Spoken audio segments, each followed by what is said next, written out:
42,000 ಕೋಟಿ ಬಡ್ಜೆಟ್. ಇಲ್ಲಿ 4 ನಿಗಮಗಳು, ಆ 4 ಜನ ಅಧ್ಯಕ್ಷರು, ಅದಕ್ಕೆ ಬೇಕಾದಂಥ ಆಫೀಸು, ಸ್ಟಾಫ್ ಎಲ್ಲ ಇದ್ದು 3 ವರ್ಷದಲ್ಲಿ 73 ಜನಕ್ಕೆ ಫಲಾನುಭವಿಗಳಿಗೆ ಆದಿಜಾಂಬವ, ಅಂಬೇಡ್ಕರ್, ಭೋವಿ ಅಭಿವೃದ್ಧಿ ನಿಗಮ, ತಾಂಡ ಇವೆಲ್ಲ ಸೇರಿಸಿ ಜನಕ್ಕೆ ಕೊಟ್ಟರೆ ಯಾವ ಪುರುಷಾರ್ಥಕ್ಕೆ ಇದು ಬೇಕು ಸ್ವಾಮಿ? ಮಾನ್ಯ ಅಧ್ಯಕ್ಷರೇ, ಬಹಳ ಚೆನ್ನಾಗಿ ಉತ್ತರ ಕೊಟ್ಟಿದ್ದಾರೆ. ಸನ್ಮಾನ್ಯ ದೇವರಾಜ ಅರಸು ಅವರ ಕನಸು ಅಂಬೇಡ್ಕರ್ ಅಭಿವೃದ್ಧಿ ನಿಗಮ. ನನಗೆ 2023-24ರಲ್ಲಿ ಎಷ್ಟು ಹಣ ಕೊಟ್ಟಿದೆಯಾ ಬೋರ್ವೆಲ್ ಕೊರಿಲಿಕ್ಕಂದ್ರೆ, ಮಾನ್ಯ ಅಧ್ಯಕ್ಷರೇ 4 ಲಕ್ಷ. 24-25ರಲ್ಲಿ ಎಷ್ಟು ಕೊಟ್ಟಿದ್ದಾರೆ ಅಂದ್ರೆ 10 ಲಕ್ಷ. 25-26ರಲ್ಲಿ 3 ವರ್ಷಕ್ಕೆ ಸೇರಿ ಎಷ್ಟು ಕೊಟ್ಟಿದ್ದಾರೆ ಅಂದ್ರೆ 24 ಲಕ್ಷ ರೂಪಾಯಿ ಹಣವನ್ನು ಕೊಟ್ಟಿದ್ದಾರೆ. ನಮಗೆ ಅಪ್ಲಿಕೇಶನ್ ಬಂದಿರ್ತದ್ದು 2,400 ಅಪ್ಲಿಕೇಶನ್. ಇಂಥ ದೊಡ್ಡ ಸಚಿವರು, ಮುಖ್ಯಮಂತ್ರಿ ಸಲಹೆ ಕೊಡ್ತಕ್ಕಂಥ ಹಿರಿಯ ಸಚಿವರು ನೀವು ಕೇವಲ 3 ವರ್ಷದಲ್ಲಿ 24 ಲಕ್ಷ ಕೊಟ್ಟರೆ ಇದೊಂದು ಕಾರ್ಪೊರೇಷನ್ ಇರಬೇಕೋ ಬೇಡಬೇಕು ಅಂತಕ್ಕಂಥ ತೀರ್ಮಾನ ಮಾಡಬೇಕು. ಒಂದು ನನ್ನ 2-3 ಪ್ರಶ್ನೆ ಇದಾವೆ, ದಯಮಾಡಿ ಇದು ಉತ್ತರ ಕೊಡಿ.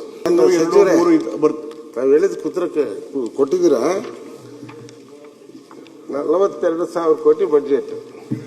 ಇಲ್ಲಿ 4 ನಿಗಮಗಳು, ಆ 4 ಜನ ಅಧ್ಯಕ್ಷರು, ಅದಕ್ಕೆ ಬೇಕಾದಂಥ ಆಫೀಸು, ಸ್ಟಾಫ್ ಎಲ್ಲ ಇದ್ದು 3 ವರ್ಷದಲ್ಲಿ 73 ಜನಕ್ಕೆ ಫಲಾನುಭವಿಗಳಿಗೆ ಆದಿಜಾಂಬವ, ಅಂಬೇಡ್ಕರ್, ಭೋವಿ ಅಭಿವೃದ್ಧಿ ನಿಗಮ, ತಾಂಡ ಇವೆಲ್ಲ ಸೇರಿಸಿ ಜನಕ್ಕೆ ಕೊಟ್ಟರೆ ಯಾವ ಪುರುಷಾರ್ಥಕ್ಕೆ ಇದು ಬೇಕು ಸ್ವಾಮಿ? ನೀವು ಹಿರಿಯ ಸಚಿವರು, ನಿಮ್ಮ ಬಡ್ಜೆಟ್ನಲ್ಲಿ 42,000 ಕೋಟಿ. ಏನು ಸಮಸ್ಯೆ ಆಗಿದೆ ಇಲ್ಲಿ ಕೊಡಲಿಕ್ಕೆ ಬಡವರಿಗೆ? ಲಕ್ಷಾಂತರ ಜನ ರೈತರು ಗಂಗಾ ಕಲ್ಯಾಣ ಕೊಡ್ತಾರೆ ಅಂತ ಎಲ್ಲ ಶಾಸಕರ ಮನೆ ಬಾಗಿಲಿಗೆ ಬೆಳಿಗ್ಗೆ ಸಾಯಂಕಾಲ ಅಲ್ಲಿತಾರೆ. ತಮಗೂ ಸೇರಿ, ತಮ್ಗೆ ಜನ ಹೆಚ್ಚಿದಾರೆ ಇಲ್ಲ ಗೊತ್ತಿಲ್ಲ, ನಮ್ಮ ಕಡೆ ಅಂತೂ 70-75% SC ST ಬ್ಯಾಕ್ವರ್ಡ್ ಕಾಸ್ಟ್ ಇರ್ತಕ್ಕಂಥ ಜಿಲ್ಲೆಗಳು, ಕ್ಷೇತ್ರಗಳು. ಇಷ್ಟು ಈ ವ್ಯವಸ್ಥೆ ಇದ್ದಾಗ ಇದು ಅವಶ್ಯಕತೆ ಇದೆಯಾ? ದಯಮಾಡಿ ಇದಕ್ಕೆ ಸರಿಯಾದಂಥ ರೀತಿಯಲ್ಲಿ 2026-27ರಲ್ಲಾದರೂ ಪ್ರತಿ ವಿಧಾನಸಭಾ ಕ್ಷೇತ್ರಕ್ಕೆ ಒಂದು 100 ಜನಕ್ಕೆ ಫಲಾನುಭವಿ ಕೊಡ್ತೀರಾ? ಇಲ್ಲ, ಈಗ ಆಗೋಗ್ಬಿಟ್ಟಿದೆ. ಈಗ ಮುಂದಿನ ದಿನಗಳಲ್ಲಿ ಮತ್ತೆ ಹಣಕಾಸಿನ ಲಭ್ಯತೆ ಅಂತ ಹೇಳ್ಬೇಡಿ.